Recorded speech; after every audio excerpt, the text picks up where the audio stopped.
Hello, everybody. I am back actually with something I've been wanting to talk about for a little bit. It's mostly because this is a series that I have had a lot of love for. That has unfortunately begun to drain. That is not My Hero Academia, I'm afraid. No, that of course is Death Note here. Volume 8, of course.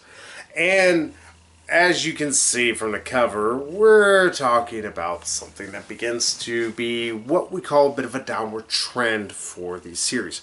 In fact, it only lasted a further, let's see, 9, 8, or 9, 10, 11, 12. Yeah, I don't know why I had to add that. But yeah, technically it only lasted 4 and 5. There is a 13th-ish chapter.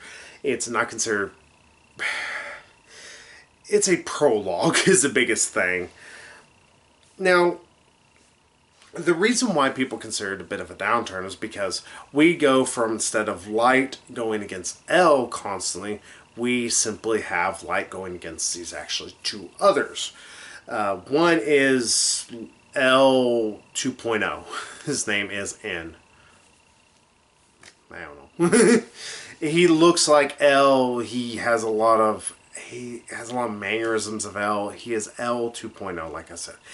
And then we have this other guy who is on the front. I think it is a guy. I swear that hair, it makes me look less feminine.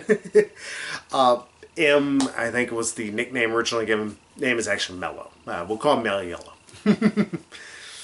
Now, I do actually... I was originally wondering, like, oh, well, why did people feel that there was beginning to be a downturn for the series? Sure, the Light and L stuff was great, but there was starting to become some staleness, so the death of L was actually refreshing. I was like, oh, okay, well, finally Light prevailed. And we're going to see what happens when Light has to go up against another person of, similar, intelligence and all that. And that's the problem here. It's not so much of, oh, well, Light's having to go up against people who are just as smart as he, and he was able to outsmart L. It was less of him being able to outsmart L. It was just that he was able to just use a little bit of his own his intelligence and what he knows to eventually overcome a greater, in his eyes, enemy. But here's the rub here. The main antagonist throughout this particular volume, and I'm guessing the next one will be as well. Just quick, let y'all know about the next 4 volumes that are coming up. I'm going to do them in 2 bits because I actually got the black ones because it's almost impossible to find the other ones by themselves, and it's cheaper that way to get them just together. Play it. But with Mellow, the biggest issue is just he's boastful. He's braggy, if you want a different way to describe it. He wants people to know he's doing this and feel the remorse of him beating them and blah, blah, blah, blah, blah. That's not an interesting villain to me. It's not, well, not even villain, antagonist would be the best way to describe it, because L was not even a villain. He was actually a good guy, just an antagonist at best. And that was an antagonist to our main character, Light, who really was not a good guy either. Here, with Mellow's just constant, bragging about how good he is, and he's, ludicrous plans at times, and that's another thing I'm going to get into in just a second. It just... I don't know why I should care about them. He's not interesting. He's not cool. He is, in fact, kind of boring because of this. He is, in fact, kind of a dumbass. It feels less like Light is being outsmarted and more just Light has to be really stupid to have a lot of these things happen. Let's just put it this way. There's this overtly complicated plot and how they're wanting to get the Death Note from the Japanese police, because they do know that Japanese are in possession of it through things that don't make a whole lot of sense once you break it down. And Mello eventually gets a hold of it, or gets this guy to be able to get a hold of it, shoots a missile with it on it, because that's just how it works. That's just how missiles work. And, you know, missiles just easily able to be found and wouldn't raise anything up on a radar. Um, and then you have this, just, they have to go on and on and on and tell us about all of this bullshit. Like, let me go ahead and tell you all this much. I was actually beginning to get really, really annoyed with that in the last 2 volumes of Deathnote. Like, I was getting tired of the fact that we have to just regurgitate the same facts over and over about L and Light's plans and what they think the other is thinking. There's a lot of times they do overlap and say similar things. I wouldn't have as much of a problem with that if it just wasn't page after page after page, smash page after smash page of just all this overtly over the top, like, stuff that I don't fucking care about. It's like either you're gonna get them or you're not gonna get them. It began to be less of a cat and mouse game and more of a Gabby dolls having their strings yanked and just wouldn't fucking shut up. Here, you have that problem in spades. Mello will not shut up. He's not an interesting villain. In fact, that's all he is. He is a villain. He's not a good guy by any stretch of the imagination. Not just because he's boastful and all that, but just because he's an asshole. He willingly kills people just because he wants to.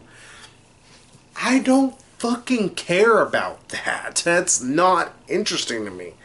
That's the reason why I didn't care for the business guy thing that they decided to do for a little bit in the last Deathnote volume, in part of 6. Here, we just have this villain that's overtly boastful, and I'm so smart because I have this overtly complicated plan, and good God, if one thing falls apart, it's just your plan is, if one thing falls apart, your dominoes are all scattered to the wind. It's like, what if engine trouble happened? What if this happened? What if there was a misfire? What if this happened? There's 428,000 things that can possibly go wrong, but it has to be perfect, and suddenly it is perfect. Like, Light's overtly complicated ways on how to be able to still get around a lot of what L did were silly. But in the same instance, they were at least almost grounded in some point of reality. Here, a lot of this is asinine at best, and it requires you to just swallow a mound of disbelief that is bigger than in the Rocky Mountains. But I haven't even begun to talk about N. It's not that N's bad. He's not a bad character. He's just L all over again. Just a little bit more of a dick. Why? Why did you kill L to just remake L? It feels like the writer really didn't know where to end the series and couldn't just let the series end. So instead, oh, well, there's a successor to L that's named N. We're skipping M because M is actually his evil friend brother thing that looks like a clown melting.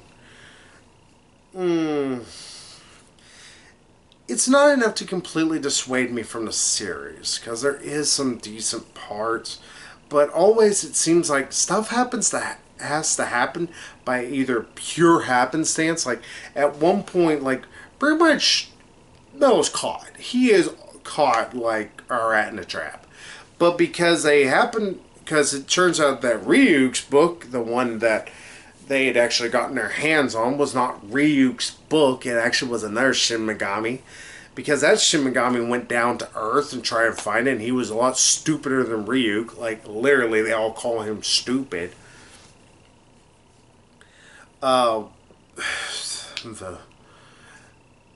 Because of that, they're able to then see this force that's trying to get there, and he's able to take off their helmets. They're able to kill all these guys, even though they're protected. And then the president kills himself, or maybe Light killed him, who knows. It's the end of the volume. Literally, it only happened that way because of happy accidents.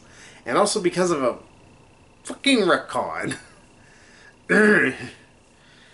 Oh, it's so aggravating whenever you have a really good series that just decides to introduce retcons after retcons to try and change this aspect of things, try and change this aspect of things. But ultimately, the only thing it changes is your like of the series. It doesn't add a new layer to anything. It simply makes it able for this not to end as early. I don't need that. I don't need a manga to find a way to more actively waste my time, for lack of a better way to put it. I would rather, if a manga, hey, if this is going to come to a natural end or anything like that, let's do it. Let's, let things end without, just going and spinning our fucking wheels, because that's really what this volume feels like. Those who gave up after 8 or gave up before 8, I don't blame you. It's not compelling. It's not interesting. It was the worst part.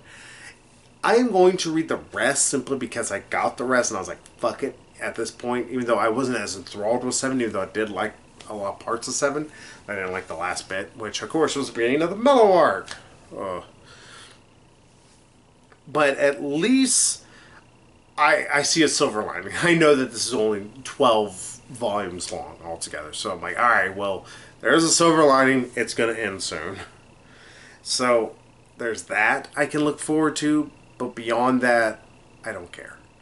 And that's just the truth of the matter. And that's the best thing I can say about it. I just don't care. Mellow's not interesting. I don't know why we decided to have this whiny, prepubescent asshole the entire time. He's just the worst. It's Sailor Chibi all over again. I hate it so much. But hey, that's Deathnote Volume 8 in a nutshell. If you want to fall off and don't want to bother with the last bit, don't blame you. I'll eventually get to the other ones. I'm just not going to rush my way to get to them. So, hey, that's Deathnote for you, at least Volume 8. So, till then, everybody, I'll see y'all with another one. So, bye-bye, everybody.